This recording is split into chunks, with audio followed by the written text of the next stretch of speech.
He had a brain injury where he was completely unconscious, basically lost part of his brain, loads of things happened, and his story is incredible.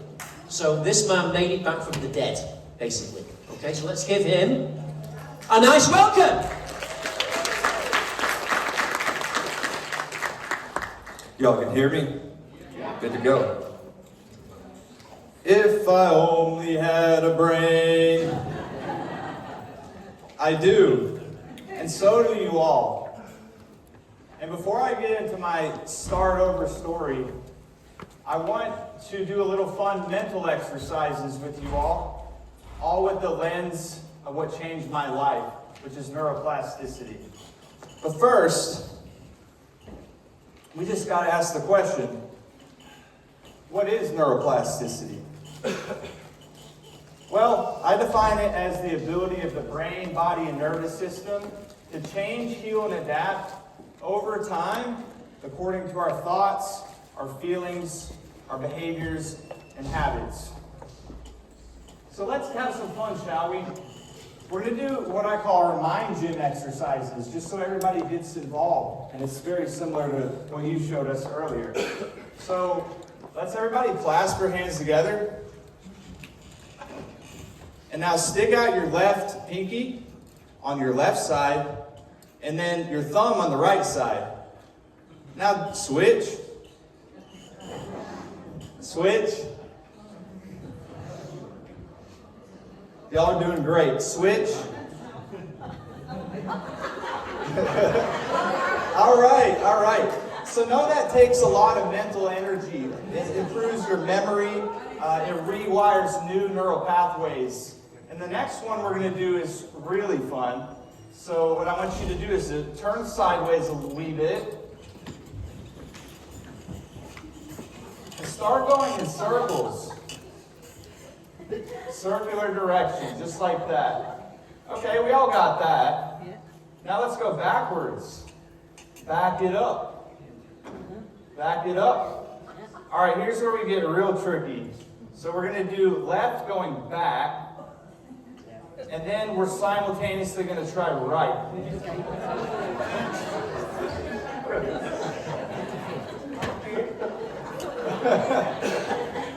See, it's tough. I've had a lot of, I'm fucked too, so don't worry. Okay. Your brain is an adaptation machine. Give it time to adapt. Nothing good happens in a few seconds. So let's dive into my start over story.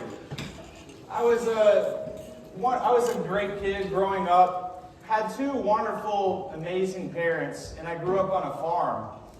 So there's lots of animals, cows, chickens, you name it, jackasses, there's all kinds of stuff. And the thing was as though I felt out of place growing up. I always had this sense that I wanted to fit in. And I know where that stems from now because I was one of the only Jewish kids in my school. And so people would make fun of me for it, the normal stuff. And some of them would even tell me I was going into hell because I was a Jewish kid.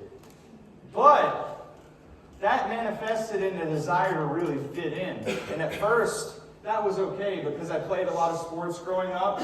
AAU basketball, baseball, football, soccer, anything I could get my hands on. And I really felt like it was my happy place. I felt so happy and peaceful because I was just another one of the boys on the pitch in those moments. But things started to change in high school around 16-ish when I ended up getting into drugs and alcohol, like so many of us do, because I got cut from the high school basketball team, and so my happy place was vanquished.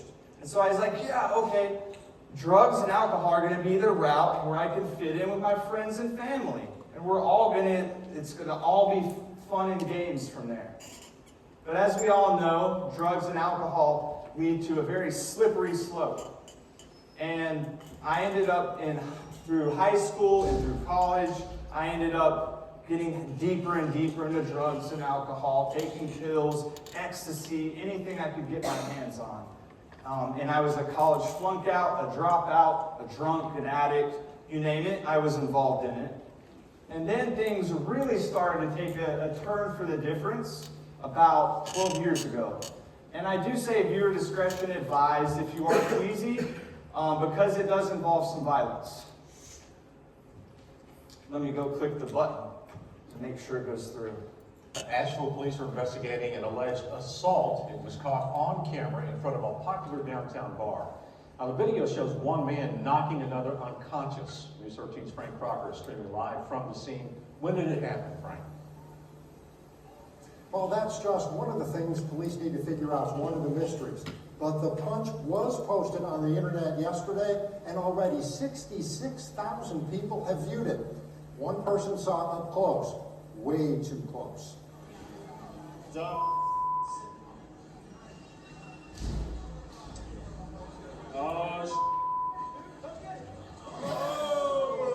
What you just saw happened right outside Scully's Bar and Grill on Walnut Street. And what you just saw should have an obvious legal definition. Just seeing somebody punch somebody in the street does constitute assault. But what happened before the punch? How did the man first wind up lying on the street before getting back up and being hit? Was the man in the black t-shirt really a Scully's bouncer? Asheville. So obviously at that time, it was a very dark time, right? And let me go ahead and switch the slide. Just to show you, I was in a very dense fog after that. I don't remember much, but I do remember the memory loss, the impulsiveness, the humiliation and shame that my family had to go to because once again, over 100,000 people saw me it added insult to injury. So it was a very rough time. And what did I know at that time to do to feel better? It was drugs and alcohol. So they ended up, so what happened next was another life-changing moment. So I was actually doing good. I was in AA and talking to my sponsor and all that good stuff, had about a year of sobriety. And then came another life-changing moment when I was talking to him, and all of a sudden I feel this huge burst of negative energy coming to my body. And it was like all of my walls were like caving in and closing in. And I was like, wow, am I dying? I didn't die, because I'm still here. But short story is that they ended up finding what doctors call a cavernous malformation in my left frontal lobe that was about the size of a cranberry. And essentially it's a benign brain tumor that was leaking blood into the rest of my brain and causing those seizures. And they said, Dr. Miller, you just had 4 grand mal seizures. Oh, great, right? And so my family and I decided that it was best to remove that little tiny thing that was leaking blood in my brain. And was I healed now? Hooray! No, unfortunately not. In fact, I continue to have about 3 grand mal seizures a month, hitting my head, experiencing more concussions. And what that manifested into was also I ended up losing my teeth when I had those seizures. However, they put me on all kinds of seizure meds, anti-anxiety, antipsychotics, Depakote, and one in particular called Keppra that makes you really psychotic. And so things really actually got worse. And I developed chronic nerve pain in both of my forearms. It was so bad that I couldn't even do a simple push-up without excruciating pain. But at that time, there was light in the darkness. I was introduced to a very powerful light bulb idea. It was neuroplasticity with Dr. Joe Dispenza talking to Tom Bilyeu of impact theory. And Dispenza talked about how we have 60,000 to 70,000 thoughts in a day, and that 90% of those are the same exact as the day before. And he had a simple message, was you change your thoughts, you change your actions, and you change your life. And I took that, I really embodied that. And finally, I had hope when doctors told me that I just had a broken brain and I needed to learn to live with it. And so that gave me the hope. And so I got into the meditations, the affirmations, the visualizations, the nutrition, anything I could do to start change my brain. And those changes didn't happen overnight, but slowly but surely I started to see those changes. And another very powerful, life-changing moment happened for me, but this time it was positive. So just like that negative energy I felt coming into my body, I felt when I was doing a walking meditation, I will never forget it. I felt this beautiful sense of calm energy come into my body, and I felt just so in touch with nature. Like I felt one with the beach. I felt one with the trees. I felt one with the sea. Everything was just pure peace in that moment. And in that moment, I knew that everything in life is truly interconnected.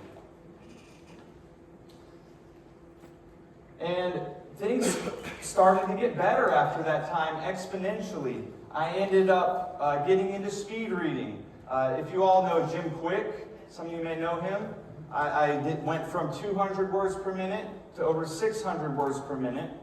And I ended up reading over 30 books in a year, talking from someone who was a drug addict, who hated reading. So it was all like a big identity shift for me. And then on top of that, I ended up going back to school. I transferred my bachelor's credits and got to take that taken care of.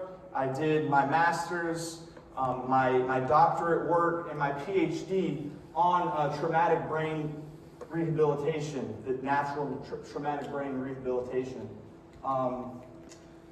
And so, you know, somebody who had a criminal record, a college dropout, and it's all in the idea of identity.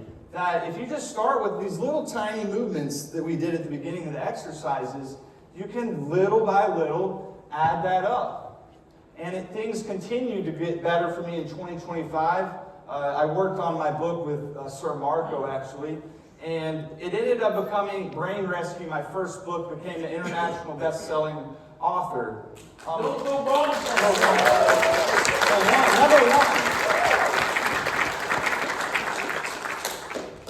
And on top of that, there's the proof for it. In the 3 categories, I got one of my idols, John Assaraf, a man amongst legends from Neurogem, a New York Times bestseller. And he was so gracious to give me his foreword and his authentication about my book. And it's crazy for me. Like, it feels like I'm living in a dream right now.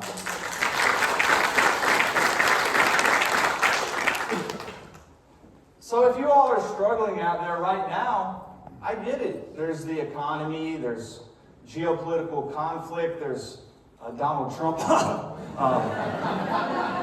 There's all this bullshit going on right now, and we're all like kind of have this hesitant anxiety, like that we can't do anything, that we're hopeless, that we're helpless. And I'm here to tell you that's absolute bullcrap. Number one, don't watch the news. Ignore the news. Ignore the haters. Where's shampoo? Ignore the haters. And then also, just take things baby step at a time. It doesn't have to be big moves. These tiny pinky moves in the right direction and just one foot up after the other. And just like when you're climbing a mountain, you want to focus on where you do want to go in the mountain. Because when you start to look where you don't want to go, the storms will hit. So always refocus on the right pathway in the direction of where you want to go in the mountain. Because we all have our own mountains to climb.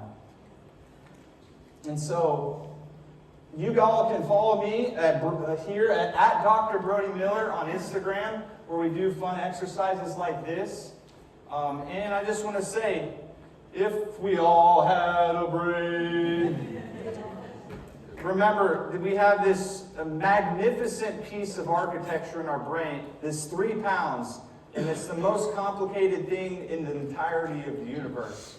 And so we're going to end with a few more mental exercises. So get warmed up, rub your hands out. Okay, so this one's for the cerebellum. So what I want you to do is to take your right hand and clap with your left hand as fast as you can.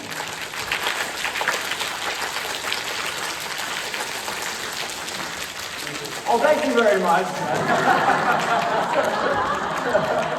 No, now we're going to switch to the left-hand side.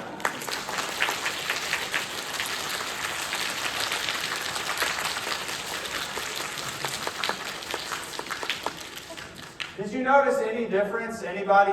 Did you notice a difference between sides and speed? You did? Yeah, that's really interesting. And then the last one we're going to do is called Chasing the Bunny Rabbit. So what I want you to do is stick up your left like this, like a bunny, and then the right's going to be a gun. So we call this Chasing the Bunny Rabbit.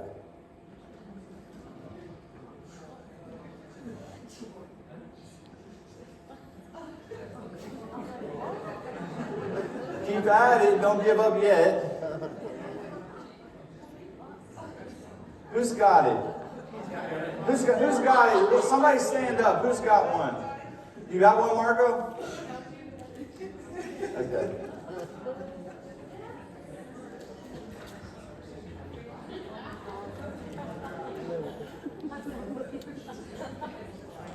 Well,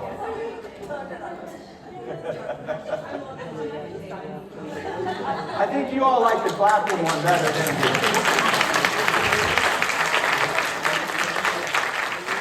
Once again, you can find me, Brain Rescue, on Amazon, and you can find me also on at Dr. Brody Miller. And we're going to have, I'm going to enjoy the rest of the show because there's some amazing people here, some amazing speakers, and it's very gracious to be here. A round of applause, thank you. Fantastic, mate. Absolutely fantastic. This guy, you just want to be around him all the time, right? But you don't want to punch him. Marco does. Just one more thing. Why did you decide to turn it around? Somewhere in my gut, I just knew there had to be more. There just had to be more than that, you know? And it was just, I didn't have any way to channel that until I learned that it starts here, it maybe be sent from here and down in here, but just learn how to channel that. And if you can channel that, you can do anything. Yeah, and why, if anyone is here listening to you and the other speakers, and they're kind of thinking, you know what, I'm really inspired, I want to write my own book, or I want to co-author a book and get my story out there, what would you say to them? Get the hell and do it right now. I mean, really, just start with a few words, just write down your ideas, and every little tiny thing that you do in life, it adds up, no matter what that is. Little by little, you can do it. And you need to do it. Yes, you need to do it. One more thing, from writing the book that you wrote, of course, I coached you how to do this, to get it, you know, into a #1 bestseller. Have you had people reaching out to you that have read that book and said a few things to you? And that's absolutely the best part of any of this, is when you write a book, people reach out to you pretty consistently telling you how much it impacted your life. So you may not think it's a big deal or anything, but when you get those messages, all the pain and all the hard work and all the doubts and all the frustrations, it's worth it in that moment, because you know on the other side that it's changing people's lives. Yes. Thank you. Give a round of applause, Dr. Brody Miller, PhD. Now, while we are in a slight